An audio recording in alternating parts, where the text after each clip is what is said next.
Welcome to Simplified UPSC by PPP, where we listen, learn, and grow together. Detailed notes in English and Hindi, plus practice questions for prelims and mains, only on our Telegram channel. Link in description. Want early access to all videos of this series? Join our paid Telegram group for just 499 rupees. One-time payment, lifetime access.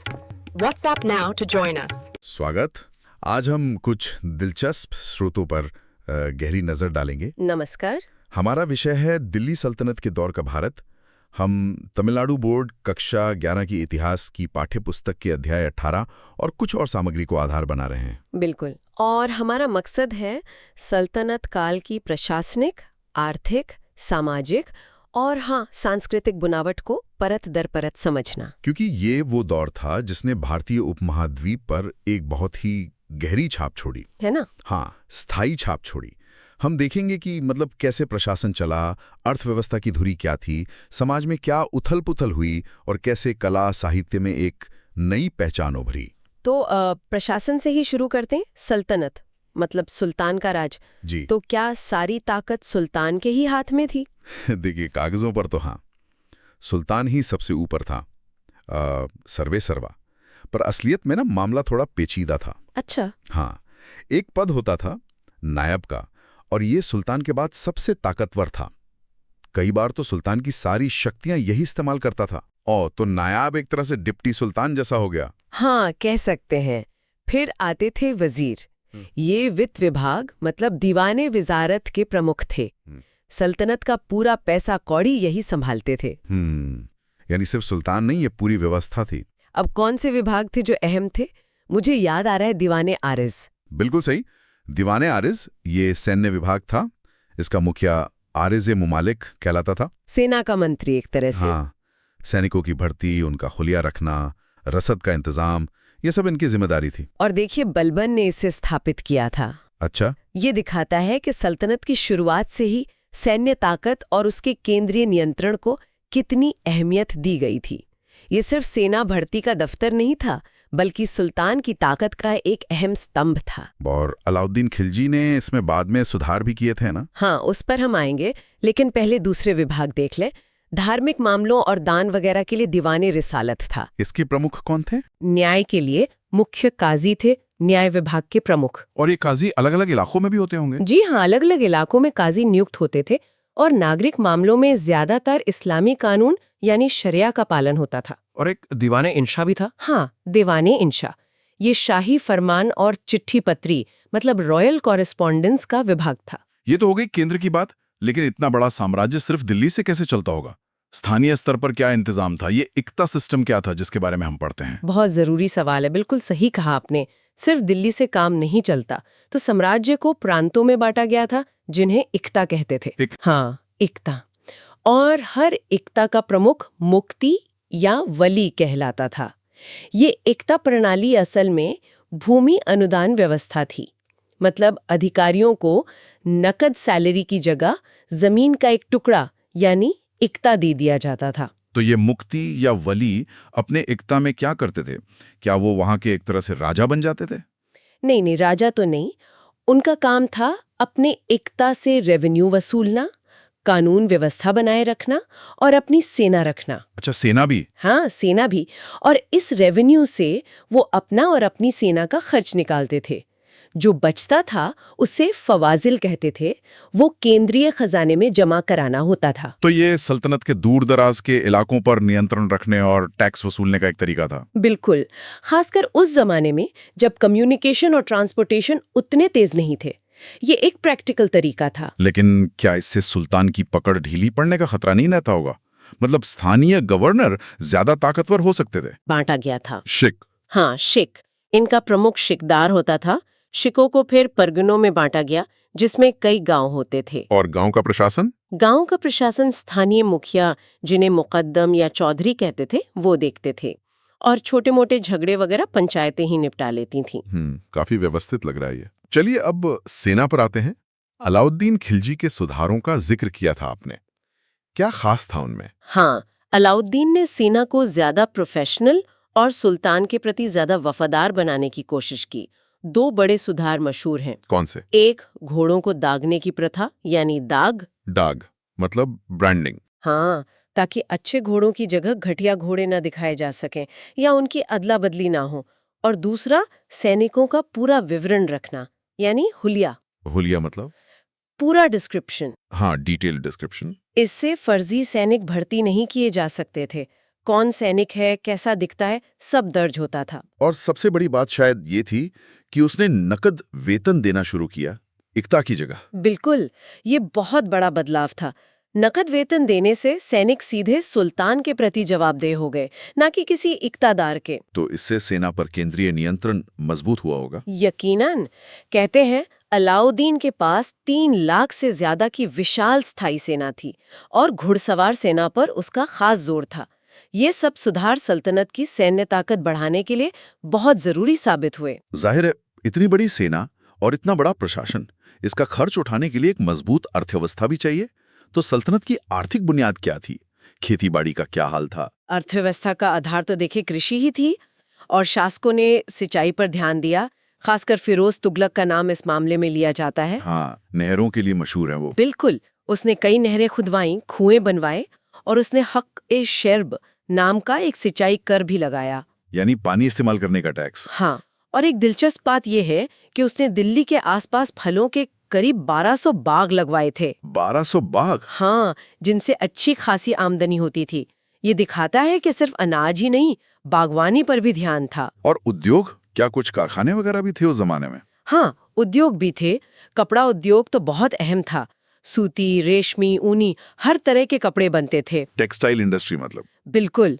इसके अलावा धातु का काम, कागज बनाना, चमड़े का काम, पत्थर तराशना, ये सब भी होता था। और फिरोज तुगलक ने कारखाना नाम से शाही वर्कशॉप्स भी स्थापित की थी। कारखाना? हाँ, कारखाना। इनमें हजारों गुलाम काम करते थे और सुल्तान और दरबार की जरूरतों का सामान बनाते थे। व्यापार कैसा था? क्या पैसा रुपया चलता था या चीजों की अदला बदली होती थी? नहीं, बाकायदा मुद्रा प्रणाली थी। इल्तुतमिश ने इसे स्टैंडर्डाइज किया था।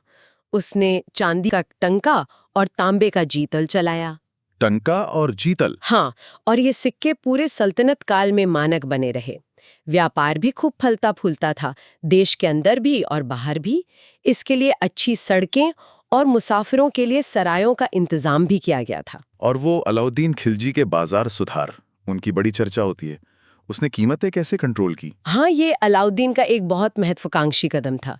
उसने जरूरी चीजों के दाम तय कर दिए थे, अनाज, कपड़े, घोड़े, गुलाम, सबका फिक्स्ड प्राइस? बिल्कुल। उसने दिल्ली में अलग अलग चीजों के लिए अलग अलग बाजार बनवाए।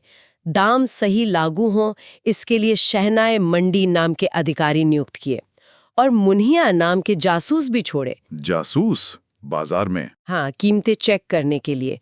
और नियम तोड़ने वालों को बहुत सख्त सजा मिलती थी। कहा तो यहाँ तक जाता है कि अकाल के समय भी कीमतें नहीं बढ़ने दी जाती थीं। सुनने में तो ये कमाल का लगता है, पर क्या इसका मकसद सिर्फ जनता की भलाई था या कुछ और भी था? देखिए, मकसद मिला जुला रहा होगा, पर एक बड़ा मकसद शायद अपनी विशाल सेना का खर्च कम रखना था। अच्छा, कैसे? सीधी सी बात है, अगर चीजें सस्ती होंगी तो सैनिकों को कम नकद वेतन देना पड़ेगा। तो ये एक तरह का आर्थिक नियंत्रण था जो सेना को बनाए रखने के लिए जरूरी था। इसके कुछ नेगेटिव असर भी हुए होंगे, जैसे व्यापारियों पर सख्ती, पर स्रोत इस पर ज्यादा खुलकर नहीं बताते।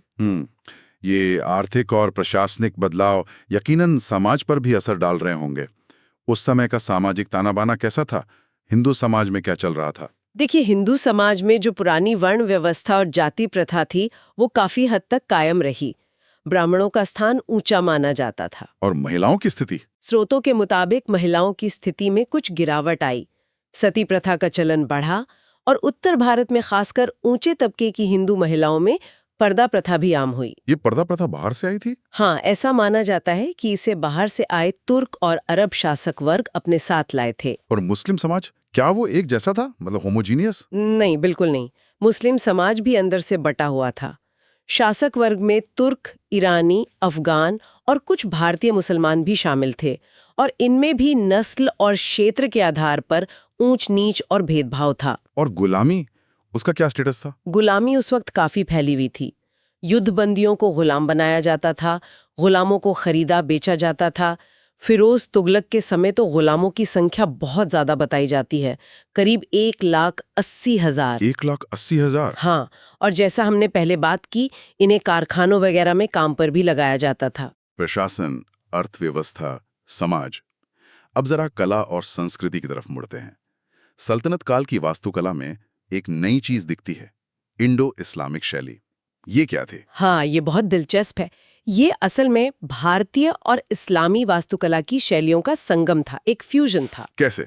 देखिए, बाहर से आए शासक अपने साथ मेहराब, आर्च, गुंबद, डोम और मीनारों मिनरेट्स का चलन लाए। जो इस्लामिक आर्किटेक्चर की पहचान है। बिल्कुल। और भारत में पहले से चली आ रही निर्माण तकनीकें थीं, जैसे शहतीर और कड़ी का इस्तेमाल, और सजावटी रूपांकन जैसे कमल, कलश वगैरह। तो इन दोनों का मेल हुआ। इसी मिले जुले रूप को इंडो इस्लामिक शैली कहते हैं। इसका सबसे जाना माना उदाहरण तो दिल्ली का कुतुब मीनार कॉम्प्लेक्स ही है शायद। बिल्कुल सही। कुतुबुद्दीन ऐबक ने कुतुब मीनार बनवाना शुरू किया, जिसे इल्तुतमिश ने पूरा करवाया। ये 238 फीट ऊंची भारत की सबसे ऊंची पत्थर की मीनार है। और उसी कॉम्प्लेक्स में अलाई दरवाजा भी है। हाँ, अलाउद्दीन खिलजी का बनवाया अलाई दरवाजा। ये अपने खूबसूरत मेहराबों और गुंबद के लिए जाना जाता है। इसमें पहली बार सही वैज्ञानिक तरीके से बने मेहराब और गुंबद का इस्तेमाल दिखता है। ये शुरुआती इंडो इस्लामिक शैली का एक बेहतरीन नमूना है। तुगलक और लोदी वंश की वास्तुकला में क्या कुछ अलग था? क्या उनकी कोई खास पहचान थी? हाँ, थी। तुगलकों की इमारतों में एक खास चीज थी, उनकी ढलान वाली दीवारें, जिन्हें बैटर कहते हैं। बैटर? ढलान वाली दीवारें क्यों? शायद इमारतों को मजबूती देने के लिए। उनके मकबरे अक्सर ऊंचे चबूतरे पर बनते थे, जैसे गयासुद्दीन तुगलक का मकबरा। फिरोज शाह कोटला किला भी फिरोज तुगलक ने बनवाया। और लोदी? लोदियों के समय दोहरे गुंबद, डबल डोम का इस्तेमाल शुरू हुआ। दोहरा गुंबद? हाँ, मतलब एक अंदरूनी गुंबद होता था छत के लिए और एक बाहरी ऊंचा गुंबद इमारत को भव्य दिखाने के लिए।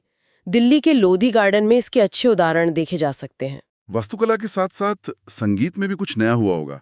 अमीर खुसरो का नाम बार बार आता है। हाँ, संगीत में भी भारतीय और मध्य एशियाई परंपराओं का मेल हुआ। नए राग आए, नए साज आए, और अमीर खुसरो वो तो इस दौर के सबसे बड़े आइकॉन हैं। कवि, इतिहासकार, संगीतकार, सब कुछ।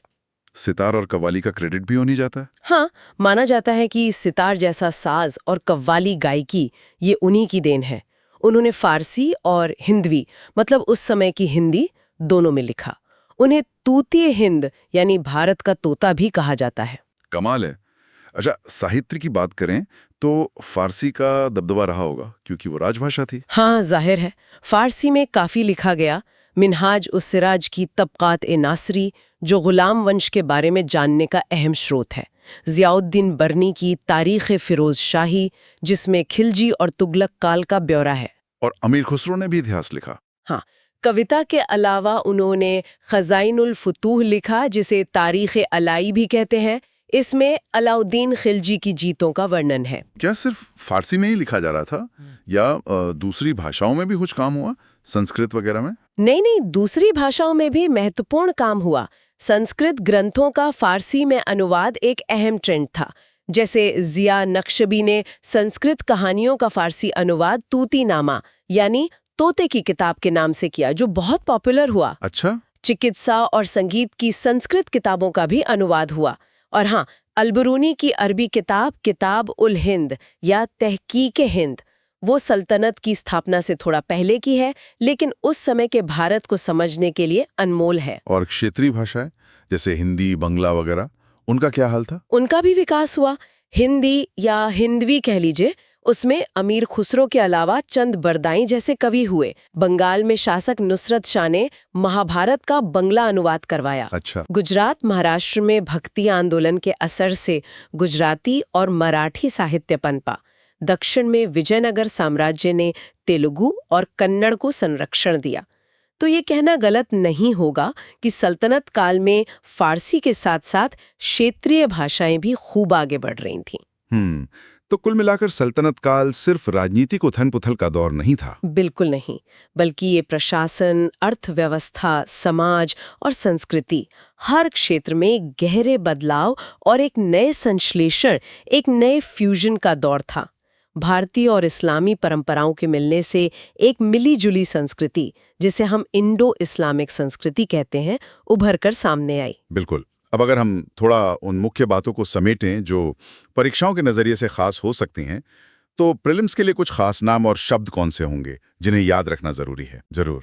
कुछ जरूरी चीजें याद रखने लायक हैं, मतलब की टर्म्स, जैसे प्रशासन में सुल्तान, नायब, वजीर, दीवाने विजारत वित्त, दीवाने अरिज सैन्य, आरिज़े मुमालिक, दीवाने रिसालत धार्मिक मामले, मुख्य सद्र, दीवाने इंशा पत्राचार, मुख्य काजी न्याय, फिर इक्ता, मुक्ति वली, शिख, शिकदार, परगना, मुकद्दम, चौधरी। हाँ, ये लिस्ट काफी लंबी है। हाँ, पर जरूरी है। फिर अलाउद्दीन के सैन्य सुधार, दाग, घोड़ों को दागना, हुलिया, सैनिकों का विवरण और नकद वेतन।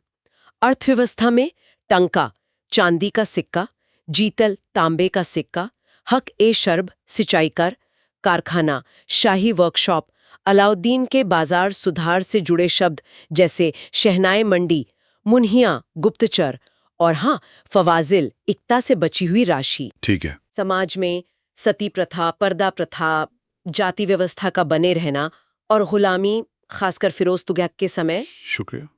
वास्तुकला, इंडो इस्लामिक शैली, मेहराब, गुंबद, मीनारें, इमारतें जैसे कुतुब मीनार, अलाई दरवाज़ा, तुगलक शैली की पहचान ढलान वाली दीवारें, बटर ऊंचे चबूतरे और लोधी शैली, दोहरा गुंबद, लोधी गार्डन। और साहित्य संगीत? साहित्य संगीत में अमीर खुसरो, सितार, कव्वाली, तूतिए हिंद, खजाइनुल फुतूह, अलबरूनी, किताबुल हिंद, जियाउद्दीन बरनी, तारीख़े फिरोज शाही, मिनहाज उस सिराज, तबकात नासिरी, जिया नक्शबी, तूतीनामा, चंद बरदाई। ये कुछ मुख्य नाम है। ये तो हो गए प्रीलिम्स के लिए पॉइंट्स। और अगर मेंस के नजरिए से देखें तो किन बड़े मुद्दों पर, मतलब ब्रॉडर थीम्स पर गौर करना चाहिए? हाँ, मेंस के लिए थोड़ा विश्लेषण जरूरी है। जैसे पहला, सांस्कृतिक संश्लेषण, ये समझना कि कैसे भारतीय और इस्लामी तत्व मिले। कला, वास्तुकला, संगीत, साहित्य में ये मिलाप कैसे दिखा और एक विशिष्ट इंडो इस्लामिक संस्कृति कैसे बनी। मतलब सिर्फ अलग-अलग चीजें नहीं, बल्कि उनका फ्यूजन कैसे हुआ। बिल्कुल। दूसरा, प्रशासनिक निरंतरता। सल्तनत की प्रशासनिक व्यवस्था जैसे इक्ता प्रणाली या राजस्व व्यवस्था, ये कितनी मौलिक थीं और इसके कौन से तत्व मुगलों या बाद के शासकों ने भी अपनाए? क्या ये आगे भी जारी रही हैं? तीसरा, आर्थिक नीतियों का प्रभाव। अलाउद्दीन के बाजार सुधार या फिरोज की कृषि नीतियां, इनका राज्य की आय, सेना और आम लोगों पर क्या असर पड़ा? ये नीतियां सफल रहीं या असफल और क्यों? इसका विश्लेषण। और चौथा, सामाजिक परिवर्तन। सल्तनत काल में भारतीय समाज में क्या बदलाव आए? जाति व्यवस्था पर क्या असर पड़ा? महिलाओं की स्थिति क्यों बदली? शहरीकरण का क्या प्रभाव था? इन बदलावों की प्रकृति और कारणों को समझना। बहुत खूब। तो आज हमने दिल्ली सल्तनत के दौर के भारत की एक काफी व्यापक तस्वीर खींचने की कोशिश की। उसके प्रशासन की पेचीदगियों से लेकर अर्थव्यवस्था की चाल, समाज के ताने बाने और कला साहित्य की उड़ान तक, जैसा हमारे स्रोतों में मिलता है। हाँ, ये वाकई एक बहुत ही परिवर्तनकारी दौर था, जिसके निशान आज भी हमारे समाज और संस्कृति में मौजूद हैं। बिल्कुल। और जाते जाते एक सवाल अपने श्रोताओं के लिए छोड़ जाते हैं। सल्तनत काल में जो ये अलग अलग संस्कृतियों और भाषाओं का मेलजोल शुरू हुआ, जो संश्लेषण हमने देखा, क्या उसकी गूंज, उसकी प्रासंगिकता आज के भारत की विविधता में भी दिखाई देती है? सोचने वाला प्रश्न है। इस पर सोचिएगा जरूर। इस गहरी पड़ताल में हमारे साथ शामिल होने के लिए धन्यवाद। धन्यवाद। Thanks for watching. Follow us on Telegram and Instagram. Don't forget to like, share, and subscribe.